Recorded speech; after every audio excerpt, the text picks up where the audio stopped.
get ready to our Q&A. We did have a comment for you, Perry, on your first slide where you had the little WTF.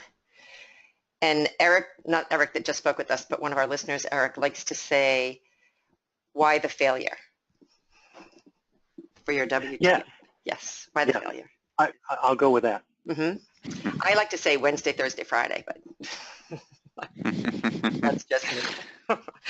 Okay, so here's some questions. So Stephen has a question. He wants to know, how easily does DevOps and SRE sit within the IDLE framework?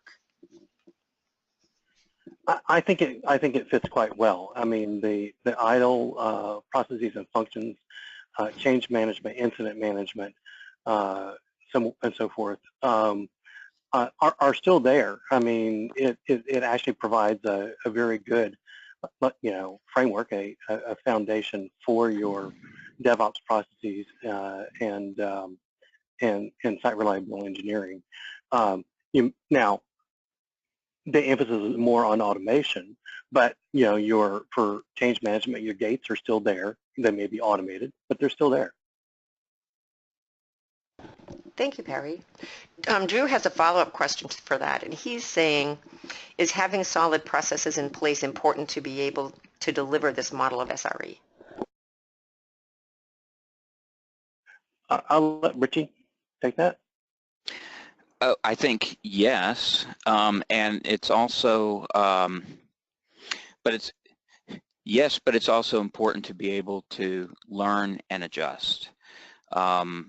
In our case, we found that one of the benefits and motivators to forming the SRE team. So on one end, as Perry said, you have the traditional development and operations with a wall between them, and then on the other extreme, you have a small squad that's 100% DevOps that does everything, on their own.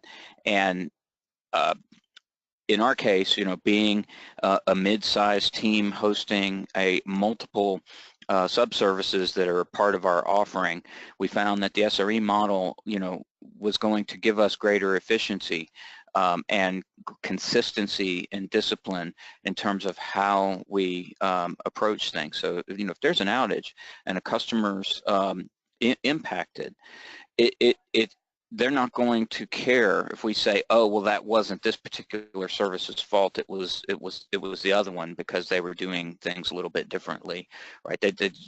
And so from a business perspective, we found value in making sure that we had a consistent, well understood set of processes that were enforced across all of the services. But given that, we still learn as we go, and we make tweaks to the process as we learn. Yeah, we're very much agile, right? We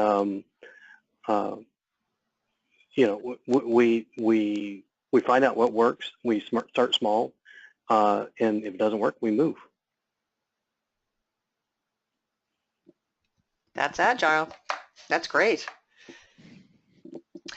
I have a question from Chad, and Chad wants to know if IBM went through an organizational change as part of implementing SRE, and if so, how did that go? So I can't speak for all of IBM. I can speak for my team. In general, IBM, and particularly the cloud division with IBM, has been going through a transformation now for the past several years, and that's where we talked a little bit about the garage method site, and that's a place where we have taken a number of our lessons learned, practices, and methodologies, and we've documented it and made that available to our clients. It's a free website. Would encourage people to go and check that out. Within our team, yes, there were organizational changes, but they were not dramatic. We already had a team that was doing ops work, and we had a collection of service squads. But what we did was we beefed up the ops team, and we repurposed it as an SRE team, and we implemented this model where our SREs are embedded in the individual service squads as well. So, for example, Perry and his guys that work with him, that they're responsible primarily. They have one service which they are responsible to become SMEs in, and they sit in on the daily scrums with that squad.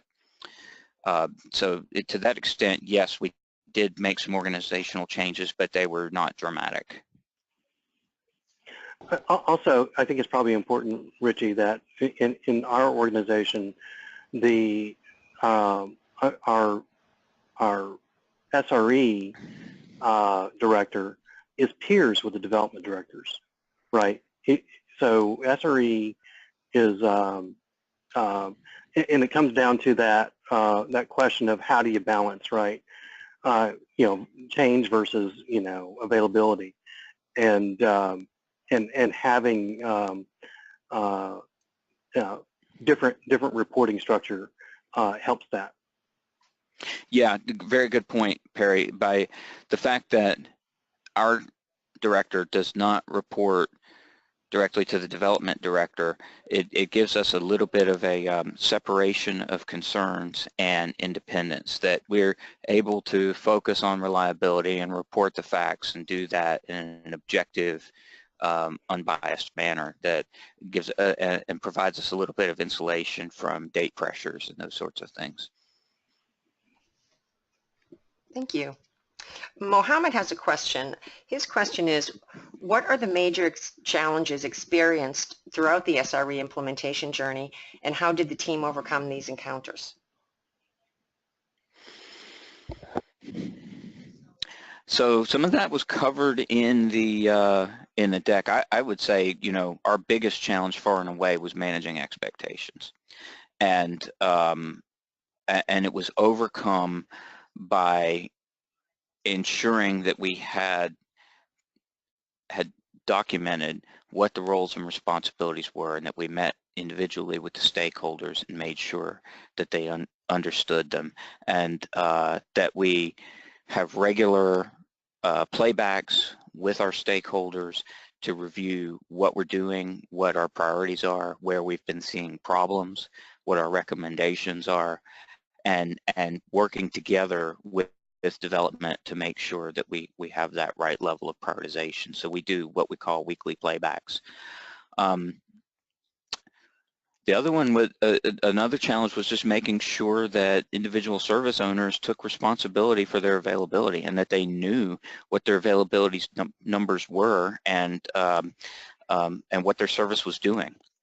And we've enhanced that by sitting in on weekly development playbacks, where in the development playbacks, typically the service squads will get together and show and tell about the latest features that they're developing and give demos. Well, we actually now have the first 5 to 10 minutes of those playbacks reserved to talk about availability, and that's the first thing we do, is we put up the graphs, and we put up the graphs, and we review, where did we take outage minutes and what happened, and what are we doing about it. Thank you, Richie.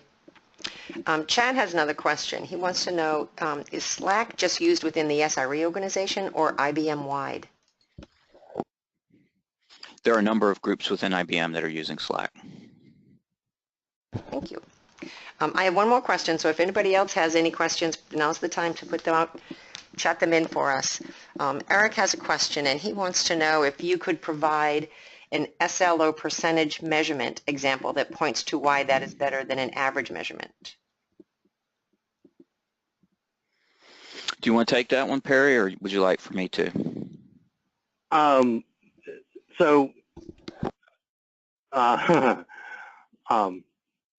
I have to think about that.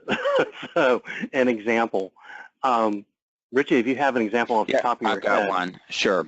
So let's take page loads, right? So again, a typical availability metrics would just say, were you up, were you down? And maybe if a request times out after a certain amount of time, it's considered down. An SLO might say, okay, your SLI is the page load time, right? How long did it take for that page to load? And you have to decide what's an acceptable time. Is it half a second? If it's something complex, users may be willing to tolerate 2 or 3 seconds for that page to load. But what is the acceptable time for that page load? And then you measure it, and then your SLO would be something to the effect of percentile based, say 90 99% of the time that the page should load within this threshold, within 500 milliseconds. And you measure that. So if you see that, well, it dips below that, then you might recognize that there has a problem. So that's better than just a mean average, because it's taking a look at what is the typical user experience and what's happening with that service most of the time. Anything you want to add to that, Perry?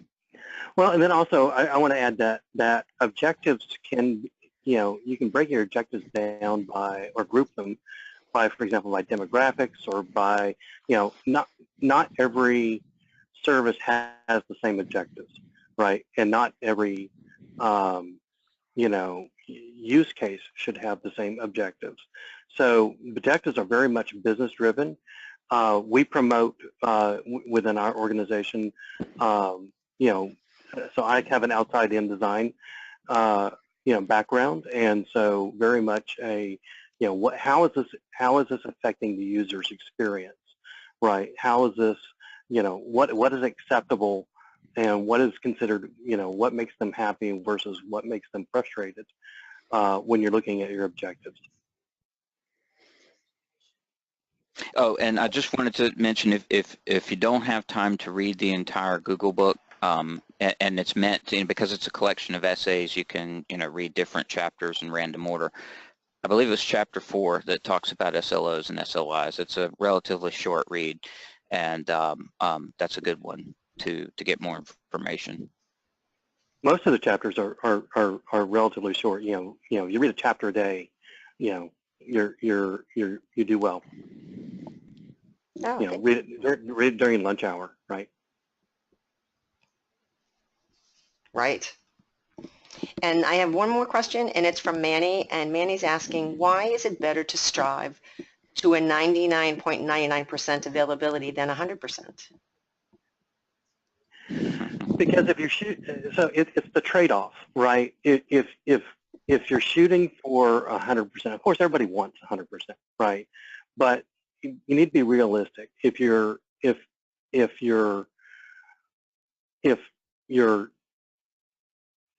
low water mark is 100%, then you don't give yourself any room for example, pushing in changes, pushing in new features, pushing in,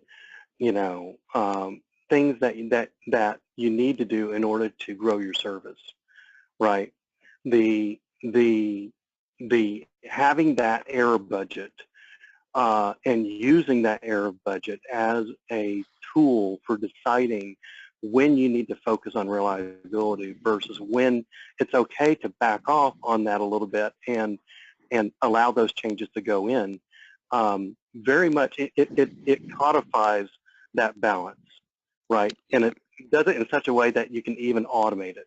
Yeah, and I'll add a couple of things to that, Perry, taken from the Google book and from some of the talks that I've been to. One is that it's a cost-benefit business decision. What is the impact if you take 10 minutes of outage? Is it going to cost you millions of dollars? If so, then you may need to be striving for 5 nines of availability, 99.999. But it may be that 99.5 is perfectly adequate and manageable. And so very often, the cost to get that extra 9 of availability can increase exponentially.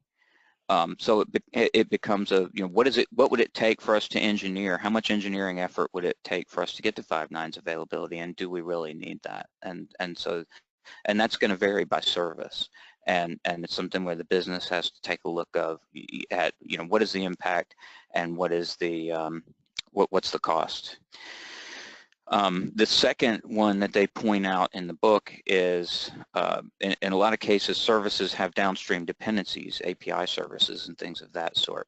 And you want your consumers to be engineered for resiliency and to be able to function when your service is temporarily down.